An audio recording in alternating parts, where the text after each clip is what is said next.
a baby, and it might as well be you, pretty baby.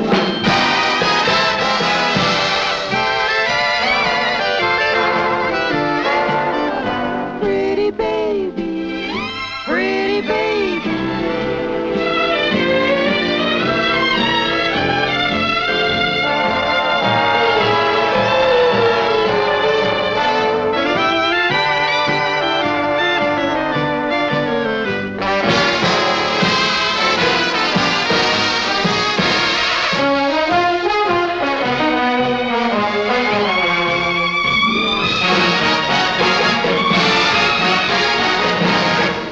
To be your sister, brother, dad, and mother too, pretty baby.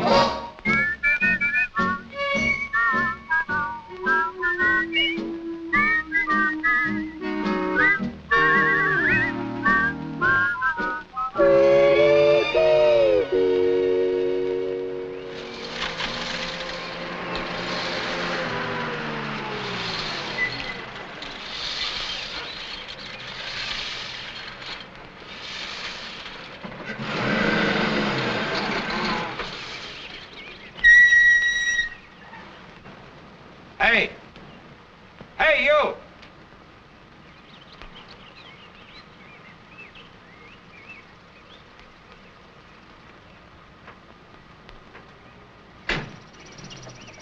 Hey, come here a minute, will you? Were you addressing me? Yeah. Is this Hummingbird Hill up here? That is the name of this community, yes. I'm trying to find 21 Carver's Lane. They phoned for a cab. Oh, someone going away? Well, how would I know? They want a cab, that's all.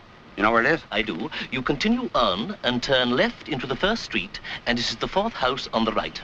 Thanks, buddy. You are entirely welcome.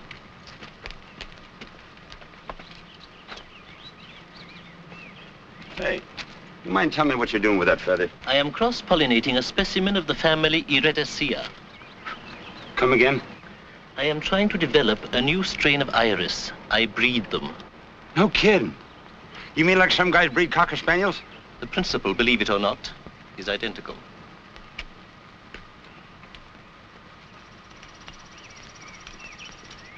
Clarence! Yes, Mother?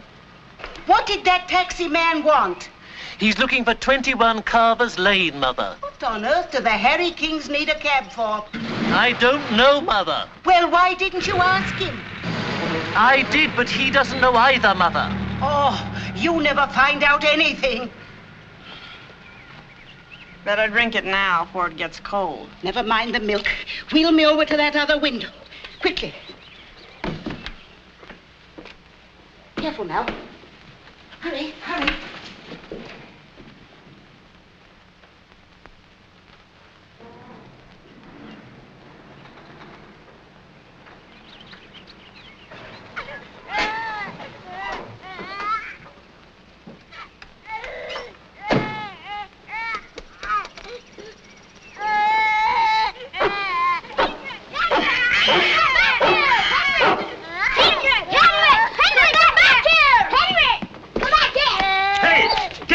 Off of me.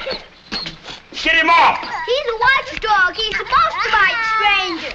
It's all right. He won't hurt you. Come on, Henry. What's the matter? Don't you like dogs? Yes? Roddy, will you please stop crying? You sent for a cab, lady. I'm afraid you come to the wrong house. I didn't phone for it. Roddy, will you please stop? Well, this is number 21. Somebody from here phoned for a cab. I'm sorry, but there must be some mistake. There's no mistake, Mrs. King. I phoned for a cab. Really, Mrs. Maypole, I don't quite understand. There's nothing to understand. I'm quitting, that's all, and right now. But you can't. You just can't walk out without... That's what you think. What, I should put him in the cab? Yes, you can get by them kids and that awful dog without getting them smashed. Now, Mrs. Maypole, I don't know what's upset you. Oh, you don't, huh? Well, I'll tell you. It's them 3 kids of yours that's upset me and that horrible dog. Upset me? They've driven me nuts. I'll never take another job again anywhere where they have kids or pets, so help me.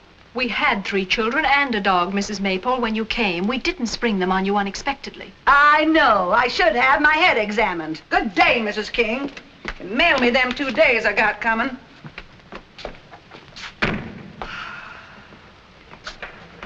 Don't worry, Mom. She was a pain in the neck. She couldn't cook good either. You're a much better cook, Mom.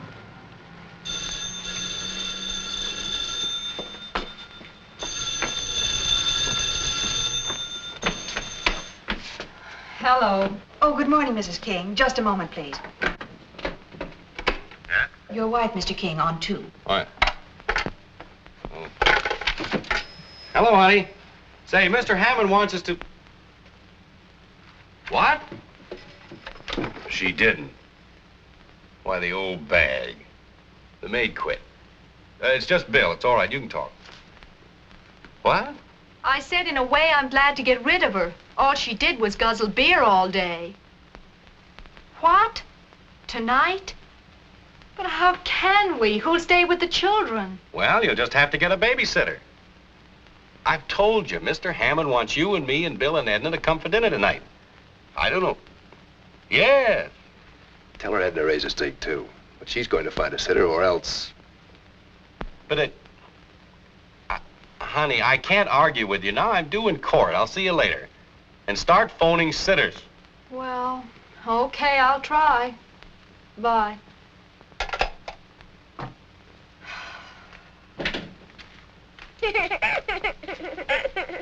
Oh, Roddy, for heaven's sake. Oh.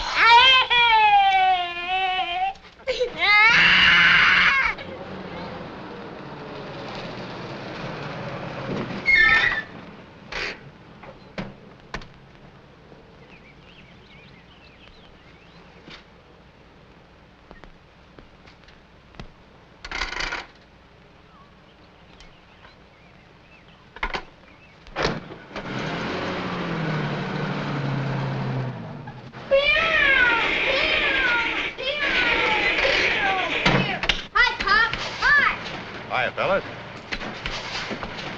Oh, Henry, get off of me. Get off. Get away. Hot enough for you, Pop? Hey, can't you kids train that big ox not to jump on people? He's glad to see you. Oh, he's glad to see everybody. What you got? Ice cream. Oh, boy, that's super. Henry, leave that cat alone. Henry! Henry, come back here! Henry! Come back here! Hi. Hello, kiddo. I bring you the stuff like you say. Strawberry ice cream, chocolate cookies, ginger ale, cottage cheeses, okay? Thanks, honey. Say, lady, before your husband comes home, how about a little kiss, huh? You picked a fine time to be funny. No, don't worry, honey. You'll find another maid. No, I'm not even going to try. La Maypole was a horrible extravagance. We just can't afford a maid right now, you know that. Unless, of course, you got that raise. Did you? No.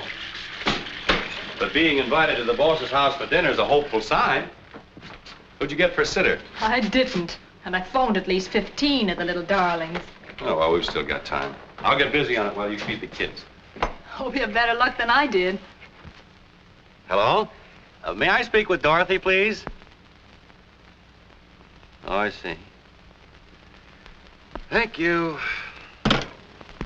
Well, the kids are put away for the night, thank goodness. Good. It's so silly dressing to go over there. Just the 6 of us. The Hammonds always dress for dinner. They would. You might as well give up. You're not going to get anybody at this hour. Hello? Hello, Agnes. So glad I caught you in. This is Mr. King. I was just wondering if you... Oh, I see. Well, can't you go bowling some other night? Oh, no, sure, I understand. Goodbye. Don't you think you'd just better call Mr. Hammond and say that you can't get anybody? And get fired for disobeying the royal command? And why not? But... The sooner you start out on your own and stop letting Mr. Hammond kick you around, the better I like it. Look, my love, for the last time, there's more to starting a law practice than just hanging out a shingle. You have to make contacts, take it by degrees. The only way you can do that is with an established outfit. You know I'm right, don't you? I know you're a lot smarter than Mr. Hammond thinks you are. Thank you. Oh, what about that old duck we had a couple of months ago? The one with the wart on her nose. Too late, darling. Edna got her. Oh. Hello, is this Mrs. Phillips? Good evening. This is Mr. King. Could I talk to Mabel, please? You see, she's in. Oh, Mabel! Yes, Mother. Mr. King on the phone. I guess he wants you to sit with his kids. Not me. Not while I'm conscious. Not those kids. Tell him I dropped dead. Hello? Yes, I heard Mrs. Phillips. She just dropped dead. Fresh out of names, dear, or fresh out of charm? Well, we can always try Ginger. Oh, no, you don't. Why? What's wrong with Ginger? Well, in the first place, she's a nitwit, and in the second place, she's got a silly, idiotic crush on you. Oh, stop it, will you? Don't act so innocent. The last time she was here, she tried to hold hands with you right under my very nose. Can I help it if I'm irresistible to women? Of course not, dear. Well, okay. Oh, all right, go ahead and call her.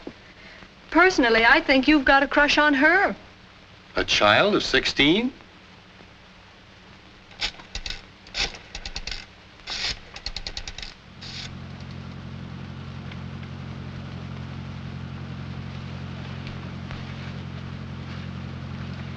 Gosh, Mr. King, I'm so glad you called.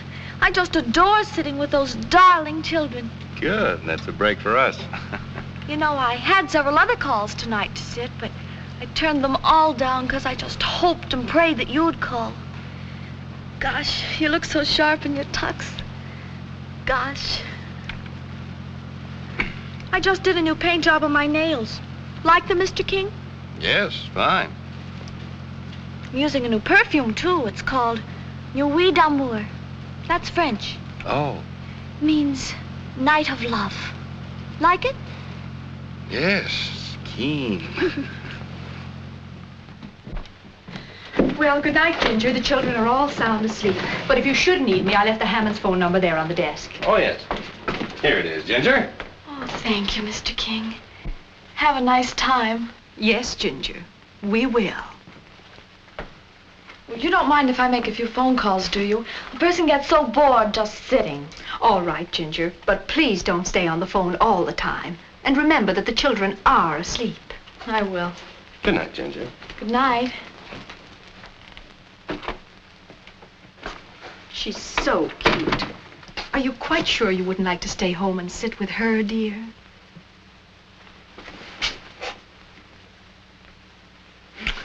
Well, what brought that on? It's that perfume of Ginger's. It brings out the beast in me. Oh, stop. 5 and 6, 11. Carry 1. 8. We'd have a little more gin this evening and less rummy. Yes, it wouldn't have been quite so gruesome. Why, Edna, how you talk. We ought to be honored that the Hammonds invited us over. Pipe down, will you? You two broke even, but the Hammonds lost $5.20 to us. Lost? Look here, pal, the Hammonds had better win. That is, if you expect to get that raise. And so I said to the woman, you couldn't possibly find a better lawyer than Mr. Hammond. Well, Harry, figure the score. What's the bad news? Good news, sir. You and Mrs. Hammond are the only winners. $5.20. Aha, you see, concentration and memory. Qualities which you two young fellas would do well to acquire. Yes, sir. You won $1.20 from us and $4 from the Philbys. Good, good. I should say it is. We never win. Why, who on earth could that be at this hour? I'll go, dear. You take cream and sugar, don't you, Tacy? No, black.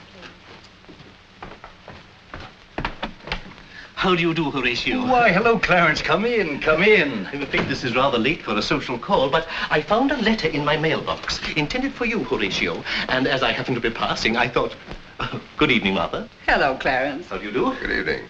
How do you do? Ah, here we are. I cannot think how the mailman could have been so careless. Oh, I'm very sorry, but I'm afraid I opened it before I realized. Of course, I didn't read it. Thank you, Clarence. Anything important, dear? No, just a circular. Won't you join us in a cup of coffee, Clarence, and a sandwich? Oh, do. There's more than a plenty. Oh, well, I really should be getting back to Mother, but perhaps I could stay for just a snack. Of course you can. She'll be all right. You take sugar, don't you, Clara? 3 lumps, please. How are all the little irises coming along, Mr. Appleton? I must confess I'm quite surprised to find you and your wife here, Mr. King. Why? I just strolled past your house and I felt sure you would be at your own party. Party? Not at our house. Oh, yes, indeed. The house was blazing with lights and I could hear the music halfway down the block. And as I went by, I saw your guests dancing. You and your ginger.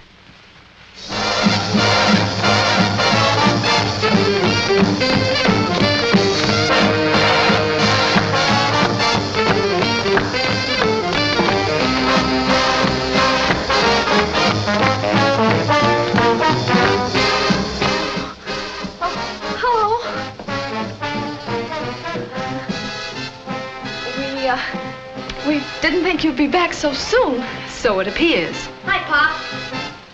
We've been watching them dance. You kids run upstairs to bed. Go ahead. Hurry up. The idea, letting the baby out of bed at this hour. Are you out of your mind? Gosh, Mrs. King, I hope you're not sore just because I invited a few friends. Golly, a person can go absolutely mad with nothing to do but sit. If I were your mother, which heaven forbid, I'd make it extremely painful for you to sit for the next few days.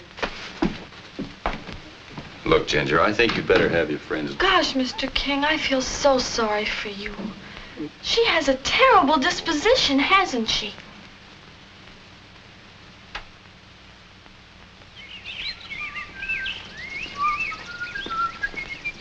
Oh.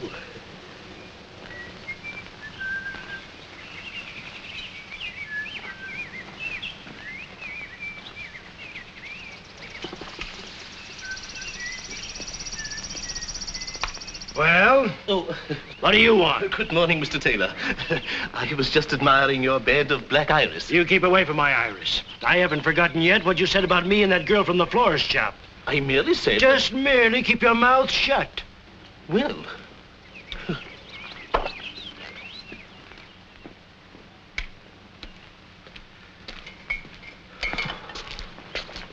Oh, good morning, Mr. MacPherson. Must have been quite a party you had last night. Would you like a list of the guests who got cockeyed? Or have you already got it? There's no need to be unpleasant. I merely made a friendly observation. Well, make it someplace else.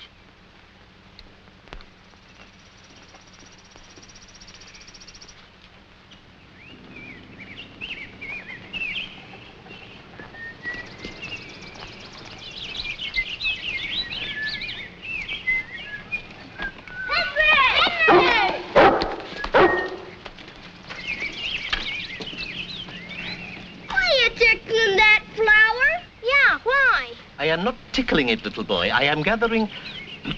Just run along and don't bother me. I have your mother's permission. We won't bother you. Tell us what you're doing. Have you boys ever watched a bumblebee flitting from flower to flower? Sure. Well, I am doing just what the bumblebee does. Gosh, can you sting, too? Run away and play. Find it? Isn't upstairs. Oh, what did I do with that thing? Oh, there it is.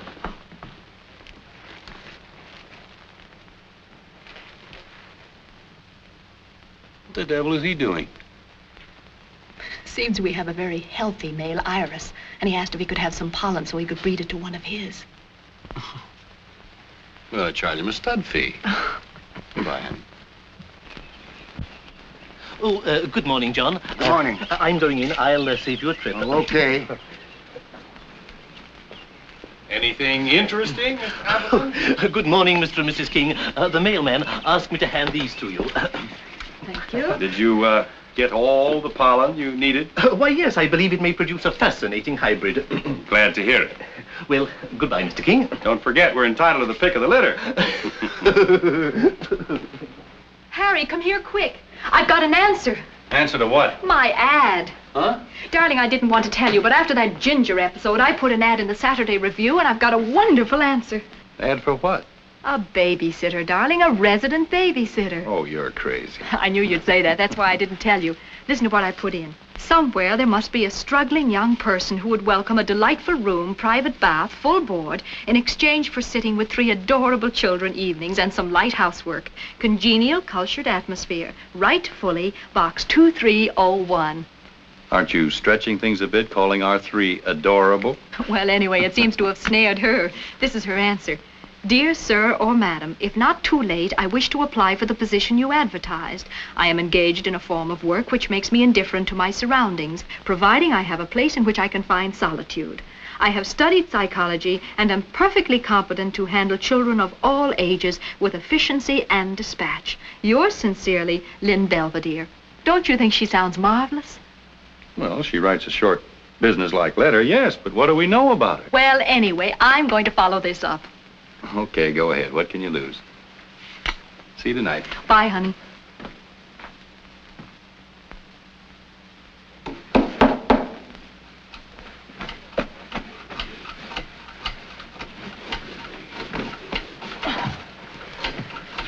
That looks good.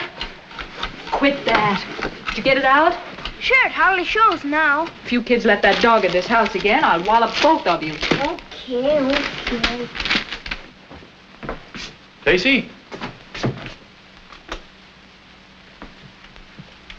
Hey, where's everybody? We're up in the maid's room. Come on up. I can't. There's a chair in the way. I know. It's stuck. Don't be so helpless. Climb over it.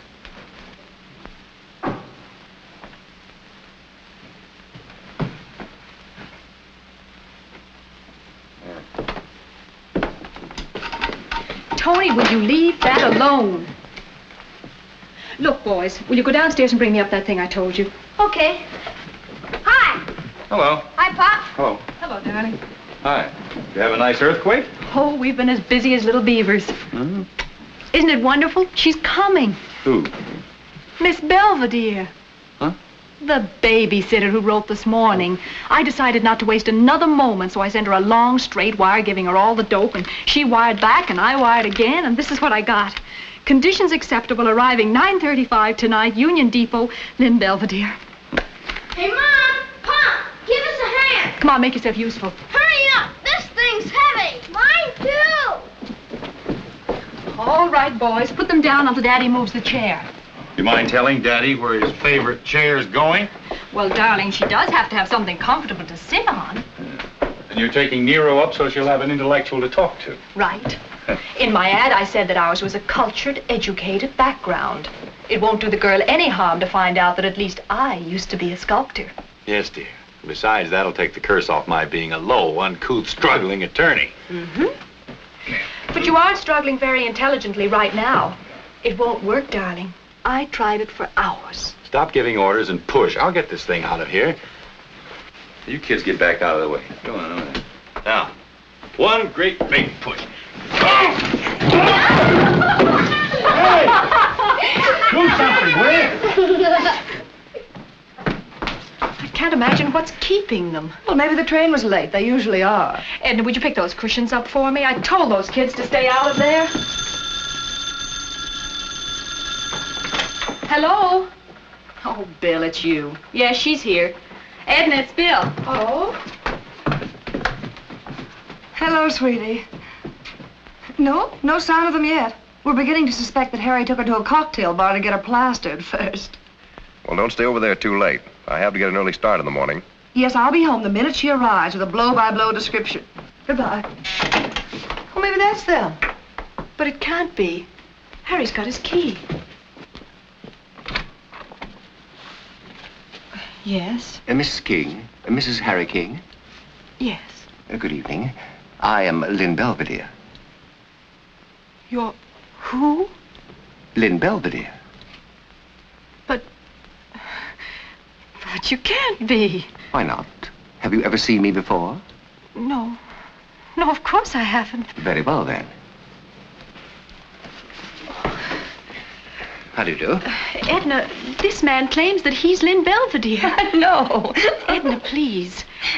I'm sorry. This is my friend, Mrs. Philby. Oh, she doesn't live here. Delighted. This is quite a shock, you see. Well, we weren't expecting him. Well, I naturally thought you were a woman. You know. Your advertisement, of which I have a copy here, made no mention of sex. Possibly not, but it was obviously implied. I advertised for someone to help with the housework and sit with my children. Mrs. King, I happen to dislike all children intensely, but I assure you that I can readily attend to their necessary, though unpleasant wants. Sorry, I've just had a long and very trying journey in a day coach. May I see my room? Well, Now, look here, Mr. Belvedere. You're obviously here under false pretenses. To the contrary. If some young female arrived calling herself Lynn Belvedere, she would be here under false pretenses.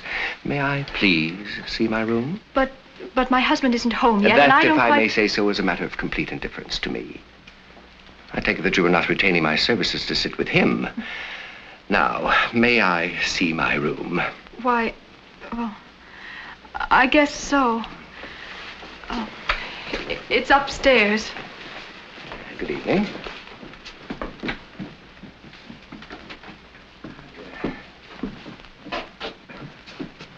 Boys, what are you doing up now?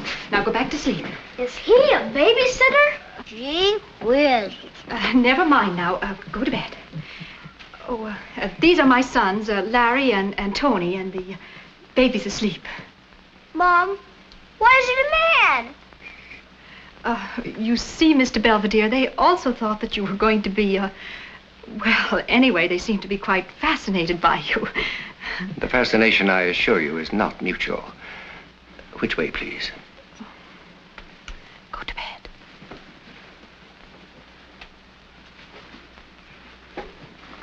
Gee whiz.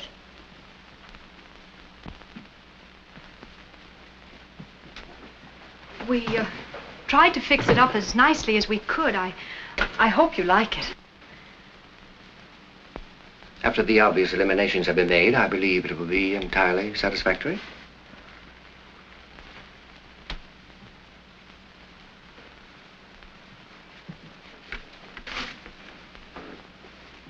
For my work, I require an atmosphere of Spartan simplicity. And may I ask what your profession is? Certainly. I am a genius.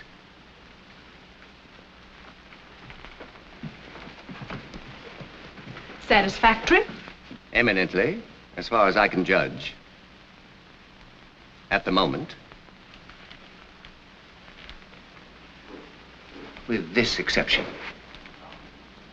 I'll change it.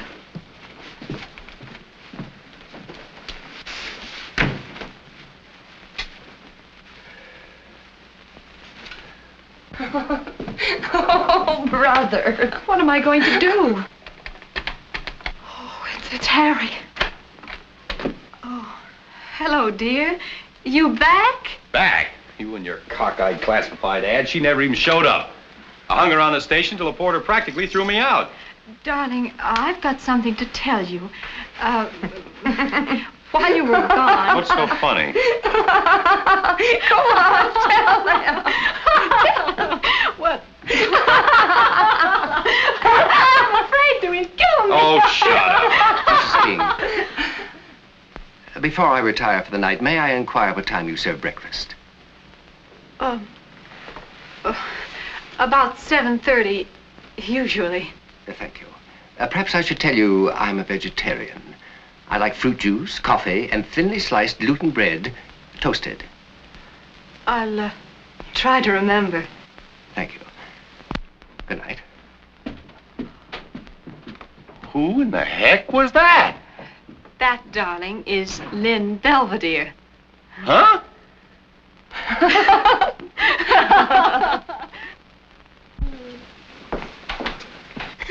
Baby. Now, Larry, that's enough sugar. Oh, Mom. Do you want to get another toothache? Harry, will you please put down that paper and talk to me? Well, what's it? What are we going to do about Mr. Belvedere? Very simple. As soon as he deigns to join us for breakfast, I'm going to kick him out right on his ear. I guess you're right. But you'll have to tell him. He scares me.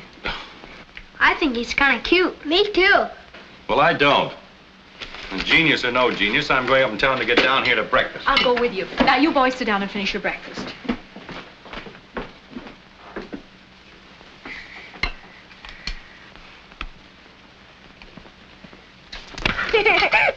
Ronnie, for crying out loud!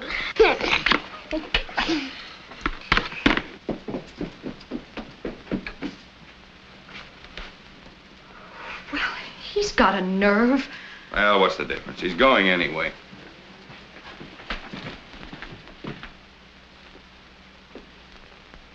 Not a sound. He's probably still asleep.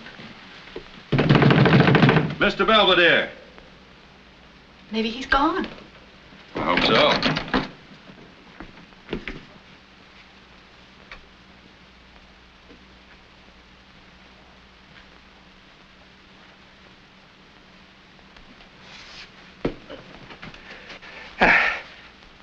Good morning. Oh, we're sorry to dash in on you like this, but we did knock. I don't doubt it, Mrs. King. When I practice my yoga, I'm completely out of this world. I neither see nor hear a thing. I take it breakfast is ready? Yes. And the sooner you come down, the sooner we can I'll be with you in a minute, Mr. King. Now, look here, you. I'm not... It's no use, dear. He's out of this world. He told you. Oh, that's so silly. I never heard of such a thing. Weird. Don't do that, little boy. Leave Mr. Belvedere alone, darling. You should be flattered. He hates strangers as a rule. Now, look here, Mr. Belvedere. A joke is a joke, but this can't go on. And why not, Mr. King? I am perfectly willing to carry out my end of our agreement. I see no reason why you should default on yours. But it's obviously impossible. You couldn't do the things we require. For instance, could you bathe Roddy? For many years, I have successfully bathed individuals of all ages and sexes, and I've never had any complaints. Baby. Don't do that again. That's enough, Roddy. Now, stop it. Stop it. My wife tells me that you're a genius. That is correct. Well, if I'm not too inquisitive, do you mind telling me what form it takes? I am, in my way, a philosopher. Oh, I see. You just sit and think. Mr. King, if more people just sat and thought, the world might not be in the stinking mess that it is. Well, maybe you've got something there. But, Mr. Belvedere, can you really handle children? Amen. Mrs. King, as I told you last night, I dislike children intensely, and yours, if I may say so, have peculiarly repulsive habits and manners. However, I assure you that I can cope with them successfully, given a free hand. Gesundheit. Oh, now, I better get out the office. So long, kids. I'll see you tonight. Bye, Pop. Bye. Walk out the car, will you? Excuse me. Certainly. You will remain seated. Now eat your breakfast. And chew each mouthful 28 times. Not 20, mind you, or 26, but 28 times.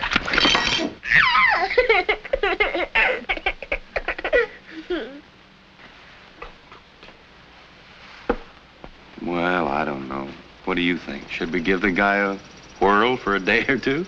We can try. At least the children seem to like him.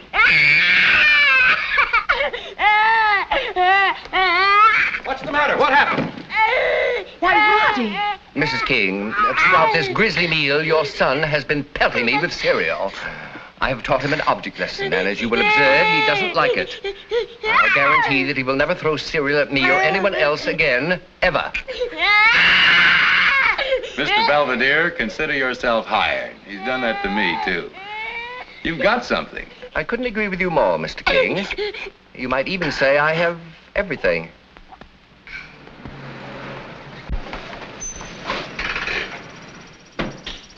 Look, Larry, I'm up.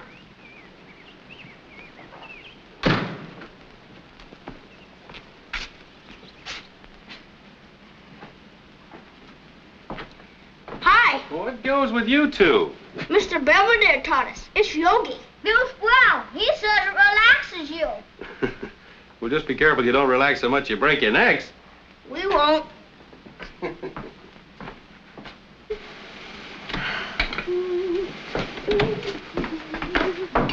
Hi, baby. Everything under control? Hello, darling. Oh, Harry, he's wonderful, terrific. He must be. He's already got the kids out there standing on their head. They love him. They've been as good as gold all day. No kidding? They ate their lunch without a single argument. He gave Roddy a bath and there wasn't a peep out of him. And look, the icebox. He's fixed it. It's been on the blink for days. Well, I'll be...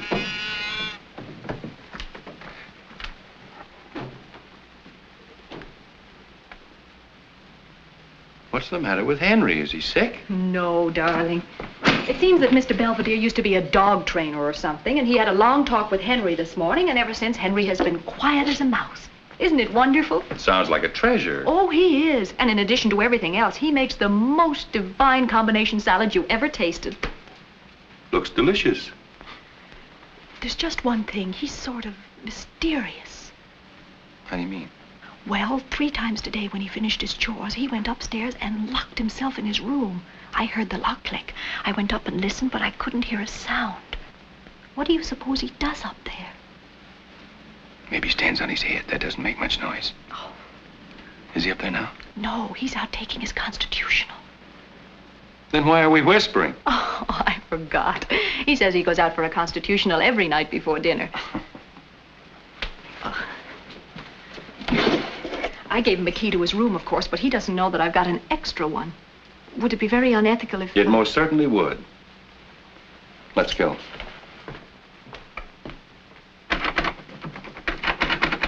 It turns all right, but nothing happens. Here, clumsy, let me do it. You sure that's the right key? Yes, of course it is. It's funny, it doesn't work. You're wasting your time, Mrs. King. Hello. Good evening. Knowing human nature as I do, I suspected that you might try to snoop. This is a new lock. But it can't be. I didn't order a locksmith. It wasn't necessary, Mrs. King. I am an expert locksmith.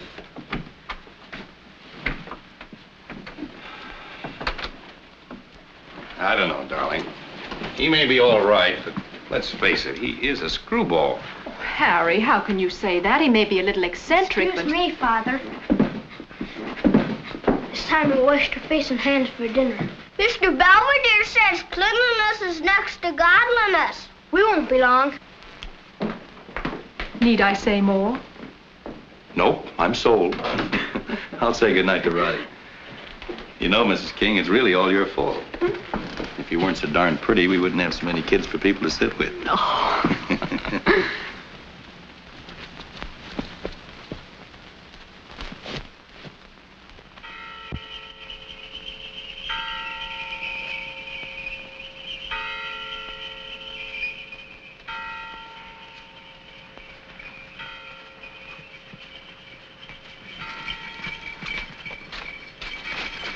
Good morning, Belvedere. You will kindly address me as Mr. Belvedere until I grant you permission to drop the title. A contingency which seems hardly likely, Mr. Appleton. Oh, well, really, I intended no offense. Tell me, Mr. Belvedere, are you completely happy with the Harry Kings? Only an idiot is completely happy anywhere.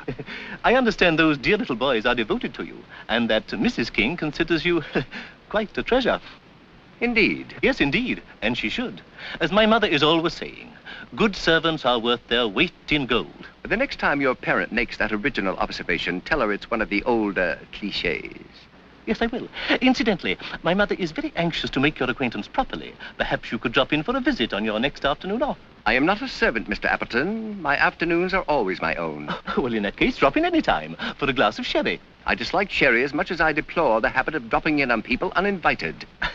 But, Mr. Belvedere, I am inviting you. And I, sir, am declining. Good day.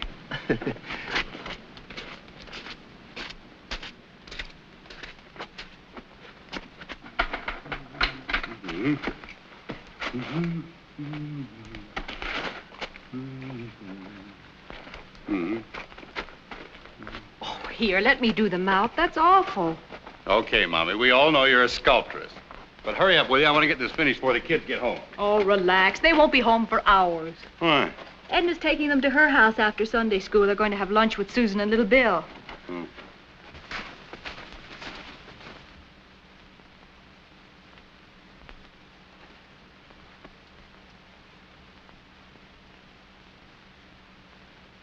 Good morning, Mr. Belvedere. Good morning, good morning. Good morning. Good morning, Mrs. King. Cold enough for you? Nippy, but it suits me. How do you like our snowman? Mr. King, you should have let your wife do the face. I did the face. Oh, well, it will soon melt. What do you suppose he had in that package? Darling, he's been here so long, I've given up wondering about anything he does or has. It made a noise. I distinctly heard a sort of metallic ticking. So did I. If he's doing anything illegal up there, we could get into a lot of trouble. You know that, don't you? Do you suppose you could see from that limb there? Look, you go in the house and watch his door. If he comes out, find some way to warn me. Okay.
Mr. King?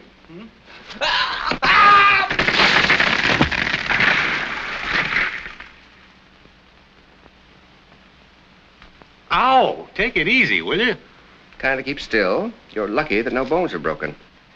That's a very professional bandage. There aren't many people who could do that. That's substantially what General Pershing told me during the First World War. You were a doctor, too? A bone specialist.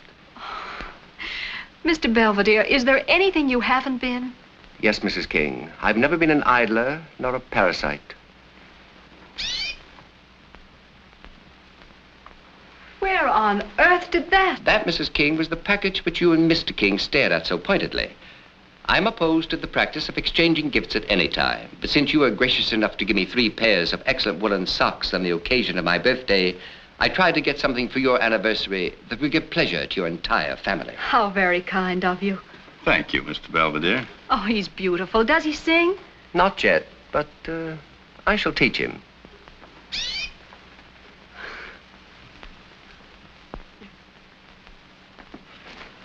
Darling, will 6 shirts be enough? Sure. Oh, will you need your tux? Look, sweetie, I'm going to Chicago for a few days on business, not for fun. Oh, it's getting late. Don't worry, Bill will be here.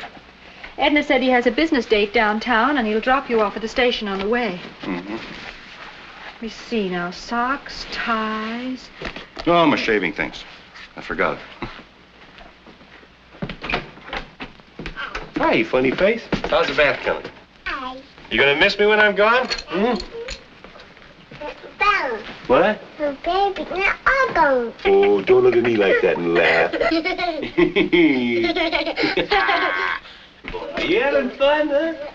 Mr. King? You think, huh? I've been trying to teach Roddy that bathing is not a social function. Kindly do not talk to him. Now then, Roddy, put the cloth in the right hand, like that, and wash. And no conversation. I don't care how good he is. There are times when that genius gets on my nerves. Oh, don't be so touchy. I'm mad about him. See, Pullman tickets, money. Oh.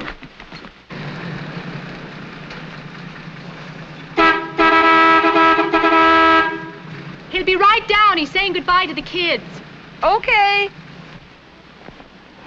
That guy's gonna miss his train. He better step on it. Hurry up, dear. You haven't much time. Okay. You boys be good now and don't worry your mommy too much. We won't. Good. Keep the home fires burning. Bye, Pop. Father. Goodbye, son. Goodbye, Mr. Belvedere. Goodbye, Mr. King, and don't worry.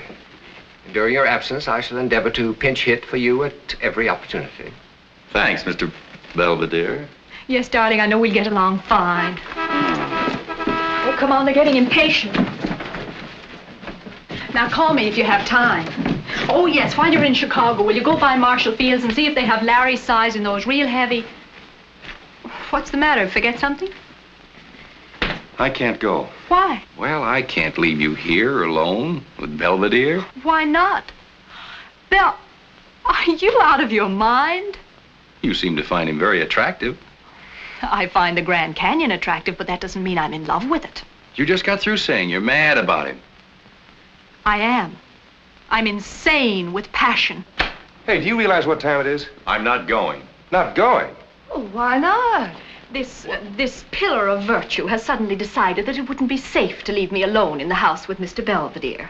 Are you kidding? That's not the point at all. Look, I'm not suggesting that you and Belvedere will carry on while I'm gone. Would you feel any better about your trip if your wife slept at our house while you're gone? Yes, I would, definitely. All right, it's settled then. Just think, dear, Caesar's wife is going to sleep at our house. Goodbye now. Oh, all the silly. Well, don't I get a kiss? No, I'm a one-man woman, and my heart belongs to Belvedere. Oh. Thanks, Ed. Goodbye. Bye, have a good time. And don't you be late, Bill. I won't. You know, I believe he was actually jealous. That's very gratifying. Most gratifying. Although slightly suburban. Mr. Belvedere, don't you consider eavesdropping a bit unethical? Quite unethical, but fascinating. I particularly enjoyed your comparing me to the Grand Canyon. Now, there's rugged grandeur. I shall put that in my diary.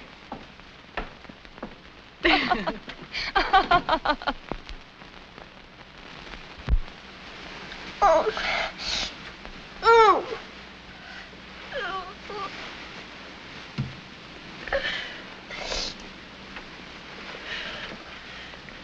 Larry. Larry. Wake up. What's the matter with you? My stomach hurts.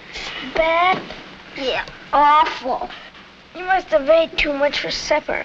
Go on back to sleep and you'll feel better. I can't. It hurts. Tell Mom. How can I? You know she's been sleeping over at the Philbys. But I want my mom. Shh. Shut up. It's nearly 3 o'clock in the morning, and you'll wake up Roddy and Mr. Belvedere. I don't care. Shh. Look, Tony, I know. Why don't you stand your head like Mr. Belvedere taught us? I already tried, but I only threw up. Okay. I'll wake him up, but he won't like it. He won't mind. Oh, yes, he will. He's a genius, and he needs 8 hours undisturbed sleep. He says so all the time.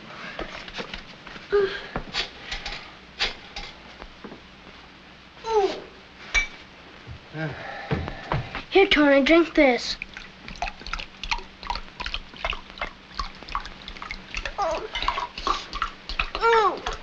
What are you giving him? It's all right. It's just ice water.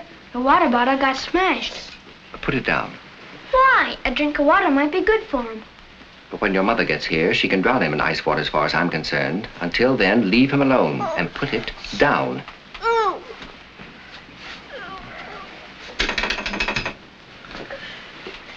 Sure you're calling the right number? Kindly credit me with enough intelligence not to lose my head in a crisis. Of course I'm calling the right number.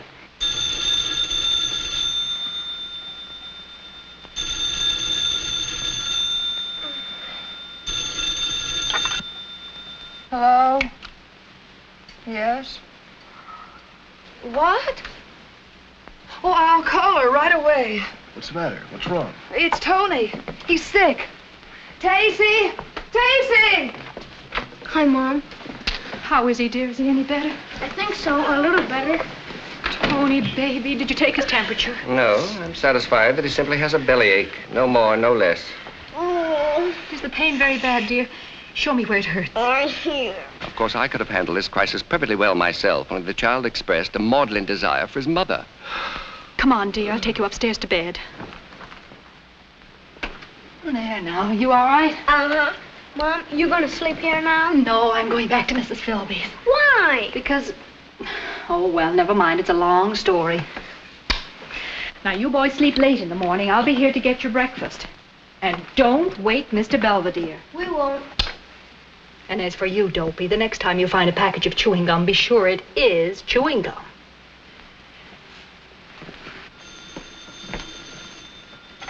Hello.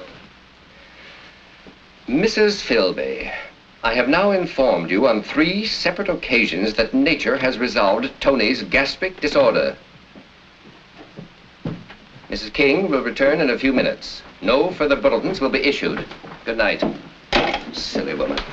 I'm sorry you were disturbed, Mr. Belvedere. I'm sure they'll go right to sleep now. Whereas I shall be plagued with insomnia. Now, who could that be? If you go to the door, you need not conjecture. Oh, please pardon the intrusion, Mrs. King, but I noticed all your lights go on, and knowing your husband was away in Chicago, I felt constrained to dash over to see if anything was wrong.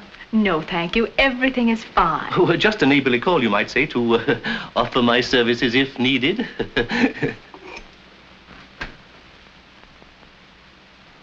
Good evening. Or should I say good morning? Did you borrow your mother's binoculars to ascertain that our lights had gone on? Oh, well, were you perhaps looking for pollen for your irises?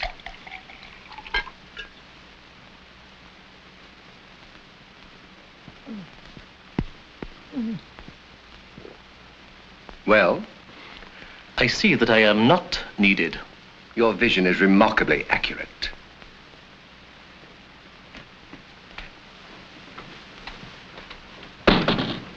Evil-minded little worm.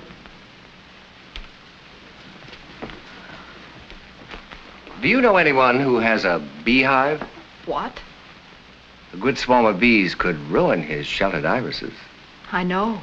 But how could you get them to swarm? Oh, now, don't tell me you were also a beekeeper. That is correct. Good night.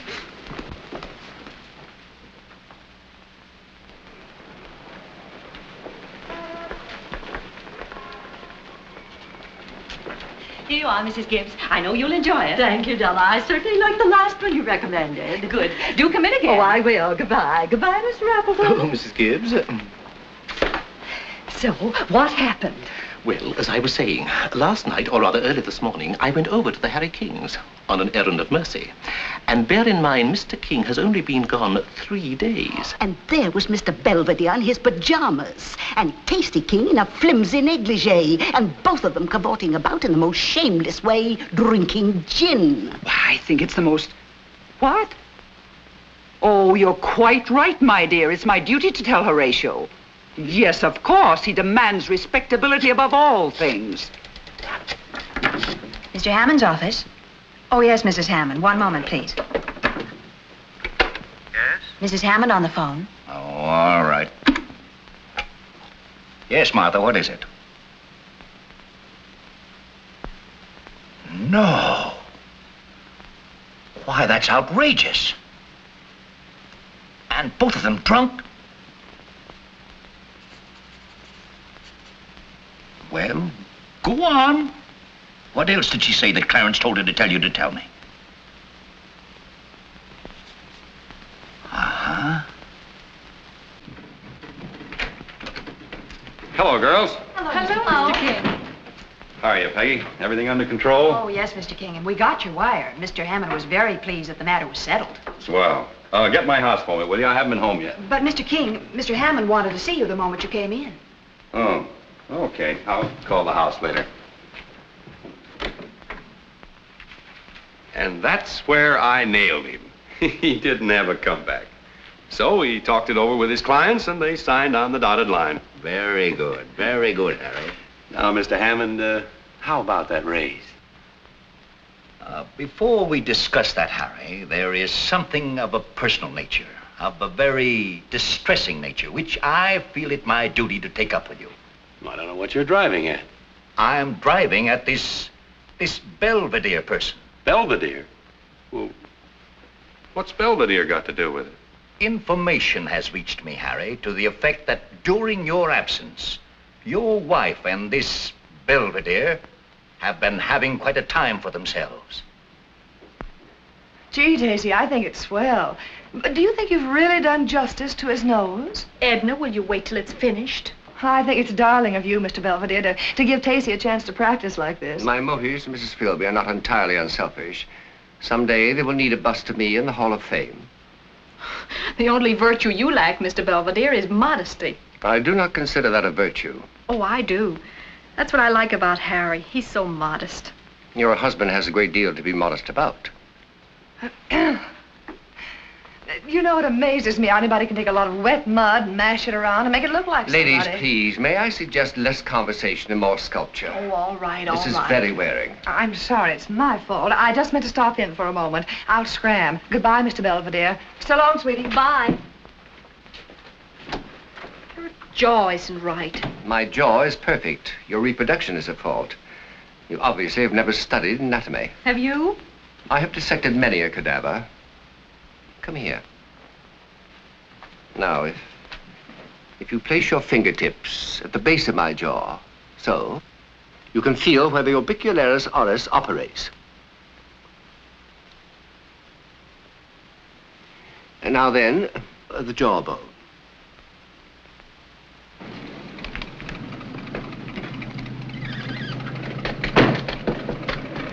That's okay.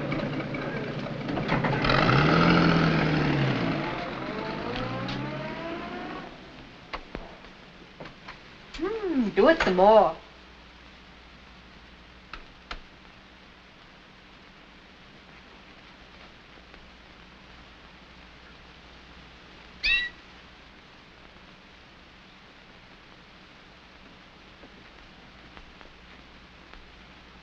Well, this is a cozy little scene. Harry, I didn't expect you till tonight. Obviously.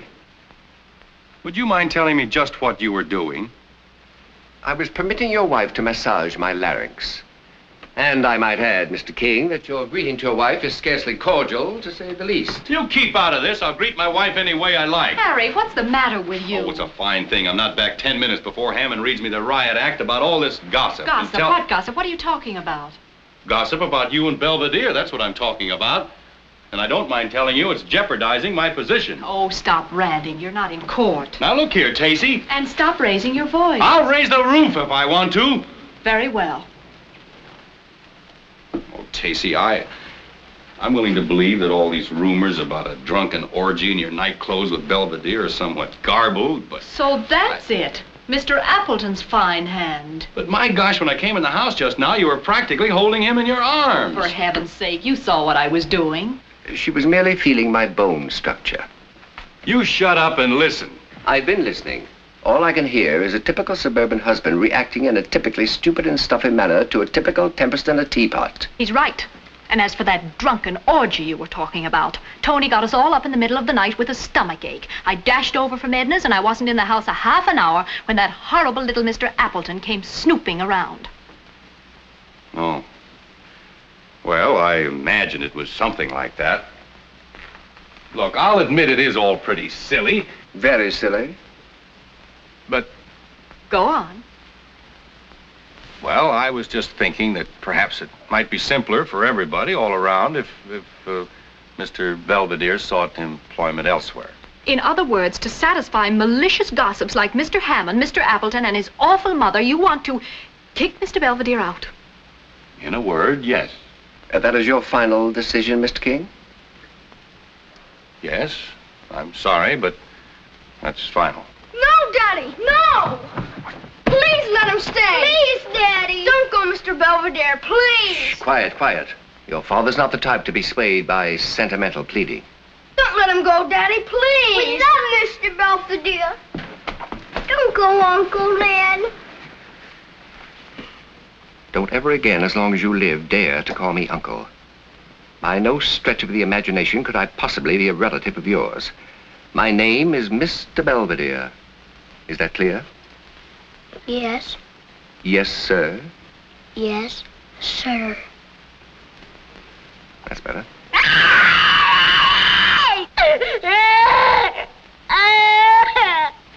What the heck is the matter with him? Children are psychic, Mr. King. They can sense impending disaster. Okay, I know when I'm licked. All right, he can stay. Shut up!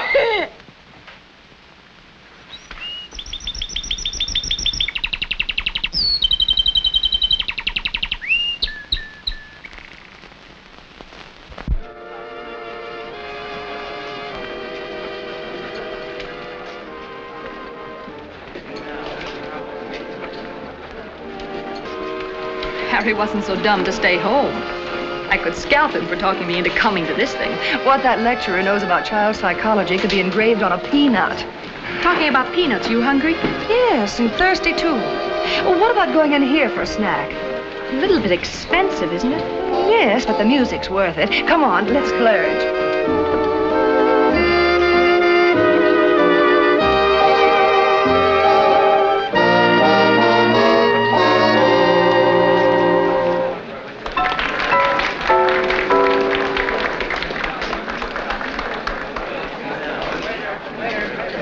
Mr. Belvedere, it's Mrs. King and Mrs. Philby. It is indeed. Well, they better not see us here together. I'll blow. You have wisdom beyond your years, my dear. Thanks very much for these notes. They'll be invaluable to me. You are a mine of information. Oh, that's all right. Well, so long. And, thanks for the ham sandwich. And coffee, please. Right away.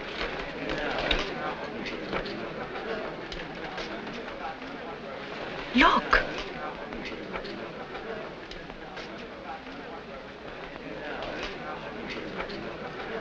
Well, I'll be darned. That's very funny. I've often wondered what he did with his evenings off.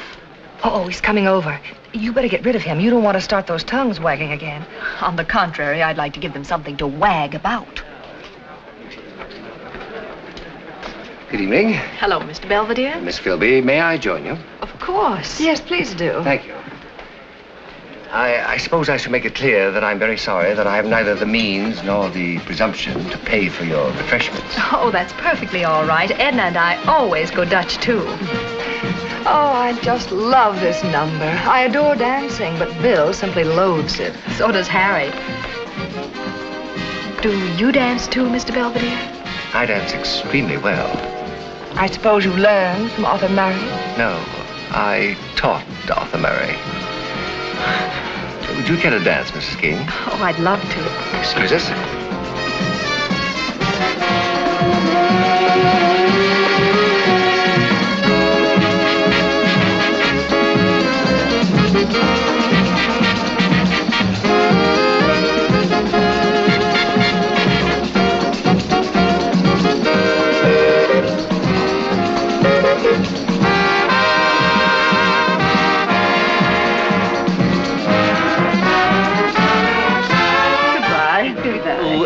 Mrs. Frisbee, I cannot begin to tell you how much I enjoyed your lecture. Oh, thank you, Mr. Appleton. And I know that my dear mother enjoyed it too. What did you say, Clarence? Speak up! I was telling Mrs. Frisbee that this darn thing's on the blink again. Mr. Belvedere, you dance divinely. Yes, I do.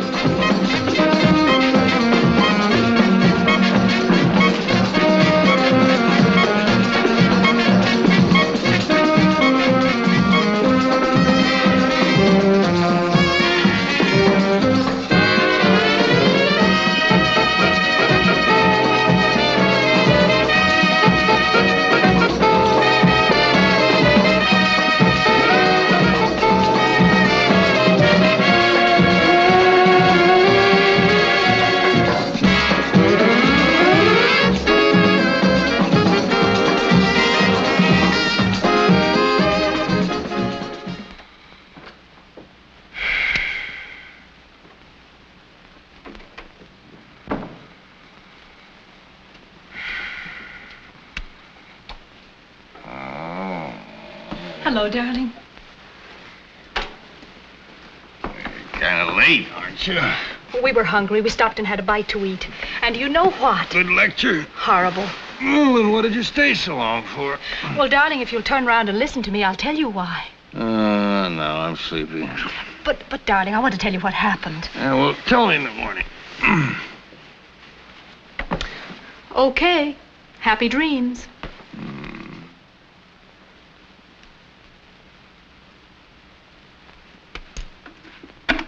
Yes, Mr. Hammond. Harry, will you step in here a moment? Right away.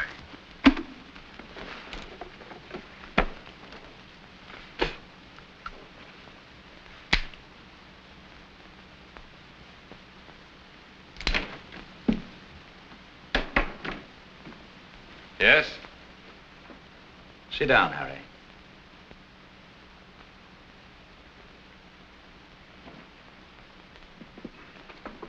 Harry, the firm of Horatio J. Hammond and Associates has a spotless name in this community. So? So I consider it mandatory for all those connected with the firm and their families never to incur the slightest gossip of a scandalous nature. Are you still harping about those stupid rumors that started while I was in Chicago? I do not harp. That was quite a while ago. I am now referring to an incident which took place only last night. A most deplorable incident which has just come to my ears. Involving whom? Involving your wife, Harry, and involving this Belvedere whom you are sheltering. Now, look here, Mr. Hammond, this has gone far enough. If you will sit down, Harry, I will furnish you with full details.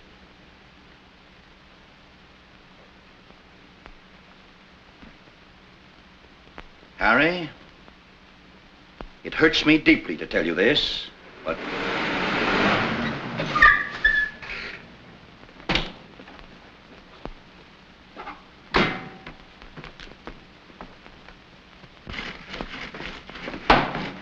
Hello, darling. You're home early. Why didn't you tell me you were out dancing with this man last night?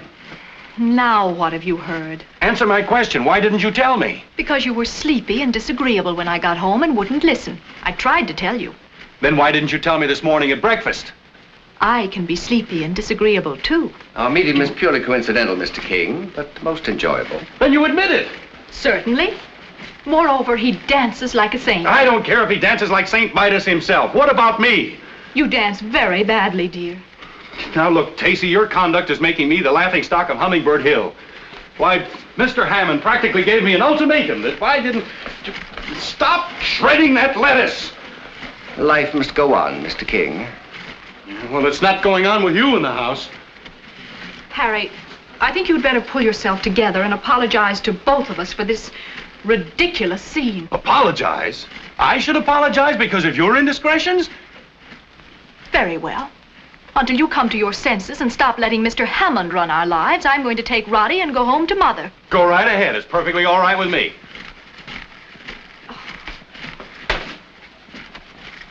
It would be hard to tell which of you is behaving more foolishly. But, Mr. King, I think you have a slight edge. You keep out of this. Harry, listen. Oh, you still here? I thought you were going home to your mother. Very well, if that's the way you feel about it. That's exactly the way I feel about it. I agree with Mr. Belvedere. You're acting That's like the whole trouble. You always agree with Mr. Belvedere. Well, what are you waiting for? Nothing. Now I know where we stand.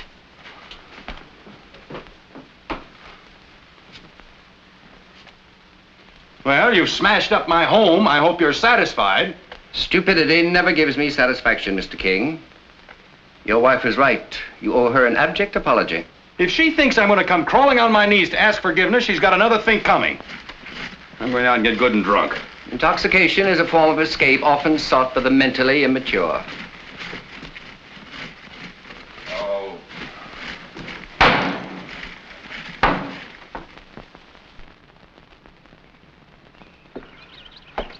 That's all there was. Oh. Nothing from Harry? Oh, Harry doesn't write. I don't even expect to hear from him. Why, of course not, dear. That's why you leap for the door when the mail comes or when the telephone rings. I never could fool either of you for long. No, dear.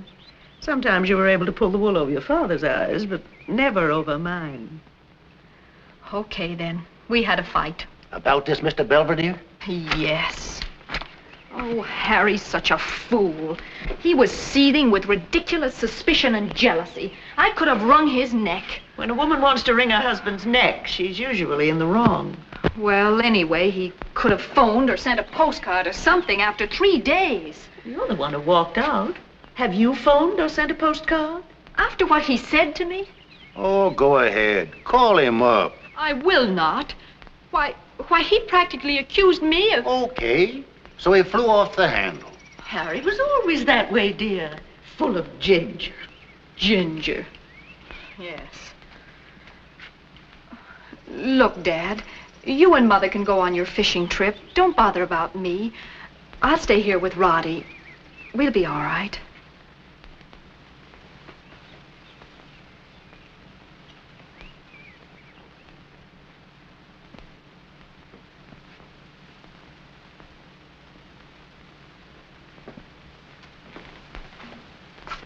What's the matter with you? Nothing. Finish your homework? Pop, when's Mom coming home? Oh, I don't know. A few days. Why did she go? Well, I guess she got lonesome for Grandma. Well, I'm lonesome for her. So's Tony. Aren't you? Sure. Sure.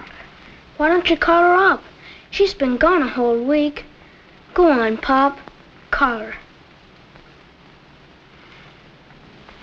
Why don't you run upstairs? It's almost bedtime. Okay.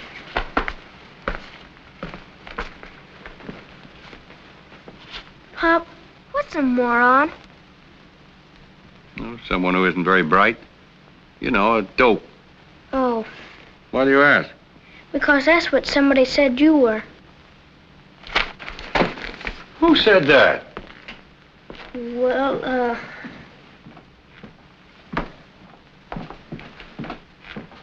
Where do you think you're going? Out?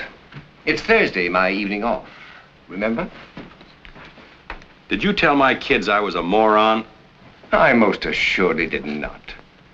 But, Mr. King, if you wish it kept a secret, you should not act like one. Take my advice. Bury your idiotic pride and telephone your wife. When I want your advice, I'll ask for it. Good evening. Good night. And don't bother to come back, except for your clothes. You're through. You can't mean that, Mr. King. Bear in mind that in your wife's absence, you would be quite helpless without me. I've half a mind to punch you right in the nose, just on general principles. It takes half a mind to resort to such measures.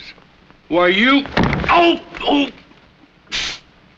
I neglected to tell you that in my youth, I was quite expert in the art of the fisticuffs.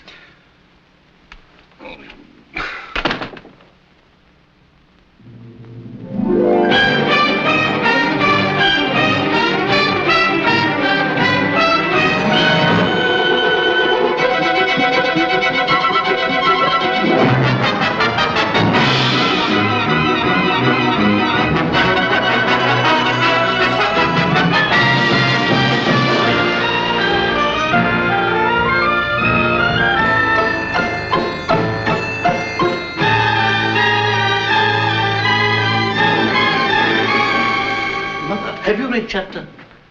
Mother? Mother? What's the matter? Effie! Effie! Mother, speak to me. It's Clarence. Mother, please don't frighten me. Mother. Effie. Yes. Effie, get the smelling salts. My mother has fainted. Yes. Mother. Come on, Mother. Mother. Oh, Mother. Mother! Mother! Can't you hear me, Mother? Mother! Bring me every book we have on the law of libel. And tell Mr. King I want to see him. At once. Yes, Mr. Hammond. Here we go, kids. Hey, girls, get a load of this. What? You see, this chapter here on Mr. Gammon. Horace G. Gammon. Couldn't get much closer than that, could they? It tells about Mr. Gammon keeping physically fit by chasing the office girls around their desks, trying to pinch them. Oh, boy. How could this Belvedere know that? Well, it's true, isn't it? You're still black and blue. Wait till Mrs. Gammon reads that. Well, what about those books? Yes, Mr. Gammon. Hammond! Hello, darling. Hello. I understand I'm referred to and... Oh, yes, Mr. McPherson. You're mentioned on page, 174. Well, you better let me have a copy. Certainly. Now, Emily, don't be silly. This book is merely fiction. Well, we'll discuss it tonight. I'll be home. Hello? Hello? Get me my attorneys. Right away.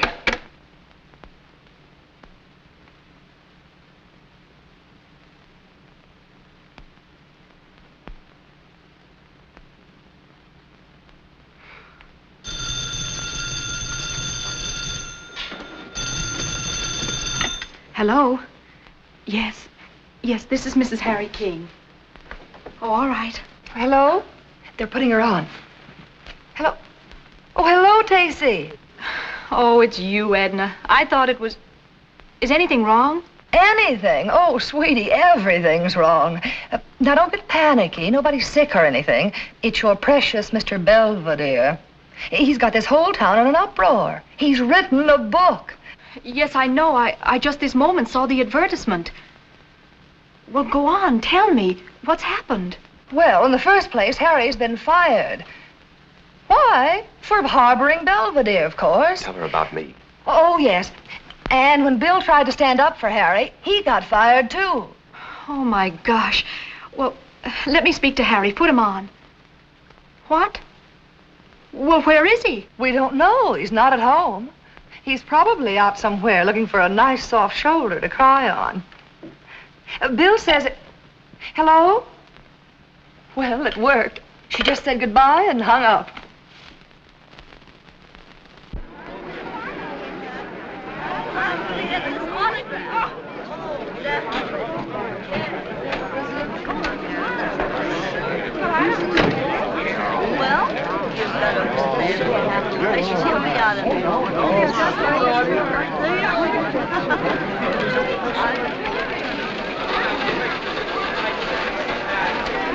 That's good. All right, we're ready.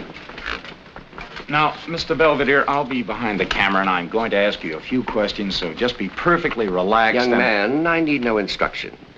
I have directed many pictures. Oh, I'm sorry. I didn't know that. All right, everybody, quiet. Quiet, please. Roll 'em. Speed. Now, Mr. Belvedere, tell us, how did you write this book?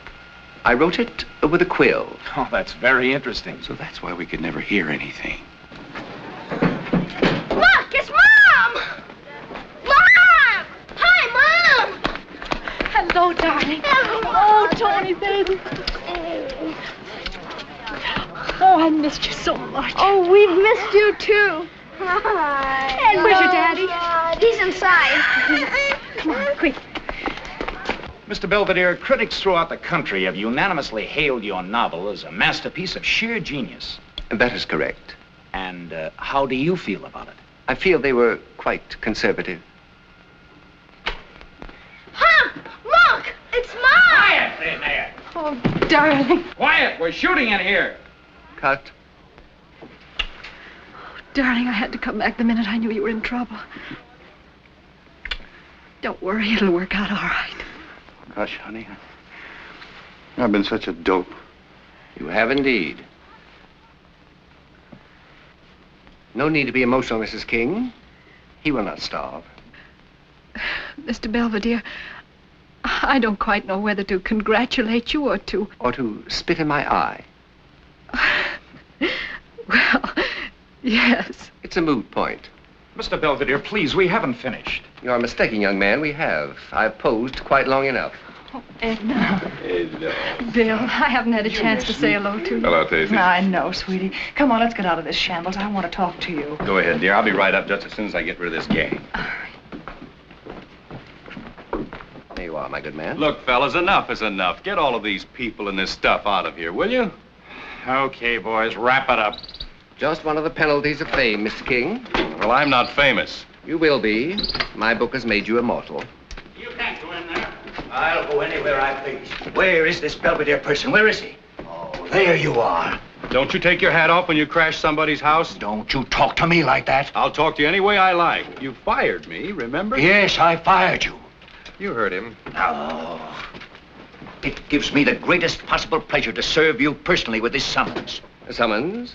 Well, how interesting. I am suing you for $1 million for libel. Splendid. That's a good round sum. And I am going to sue you, too. Good. And me. And I, Mr. Taylor. My mother and I are going to sue you, too. And in addition, we shall see to it that you are run out of town. Excellent. Such notoriety will merely cause the sales of my book to zoom higher, if possible.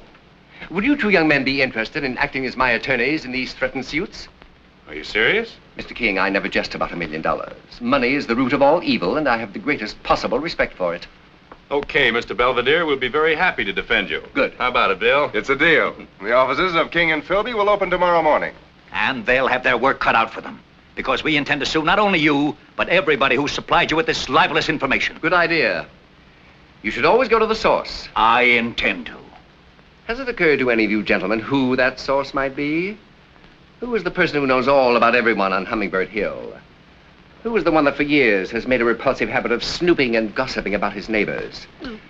Who is it among us who knows our little peccadillos with girls in florist shops? The girl was merely delivering flowers to that motel. But they were not orange blossoms. And you, Mr. McPherson. You caricatured me in this book as a notorious lush. It was not I who counted the empties taken away from your house, but the garbage man. Just one little moment. Are you insinuating that I... let the chips fall where they may. But I... And, Mr. Hammond, who is it that makes a habit of reading other people's mail? Other people's perfumed mail? Oh, this is outrageous. Are you suggesting that I have been your collaborator? Don't be presumptuous. Let me put it in terms that even you will understand. You have spread the pollen, I have reaped the harvest. But this is fantastic. I have been more grossly maligned in the book than anyone. It is only poetic justice that a stool pigeon should be roasted. So you're the one. No, Horatio. Let us not be hasty. Why, you little weasel. No, Horatio. Don't you, Horatio, me. You're the one.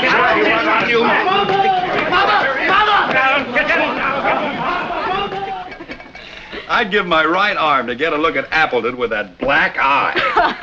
I bet it nearly killed him when they trampled down his iris bed. How would you like to go celebrating tomorrow night? Love to. Would you care to take me dancing? Yes, but remember, I don't dance as well as Mr. Belvedere. No, dear, but you're much prettier. Wait a minute. We can't. Who'll sit with the kids? I will. The mere fact that I have been catapulted into fame does not blind me to the duties I undertook here. Mr. Belvedere, you're an amazing man. Just what are your plans for the future? My dear Mrs. King, Hummingbird Hill is only the first volume of a trilogy. I estimate the other 2 volumes will take me about 2 years. And you're going to write them here? Naturally. Posterity will demand that the entire masterpiece be written under the same roof. This house will become a shrine. I'm surprised you even want to stay. It can't be very convenient. You claim you don't even like children. That is correct. Mr. Belvedere. Yes? I think it only fair to tell you that before long we're expecting another child. And you will find me of great service, Mrs. King. I was also an obstetrician.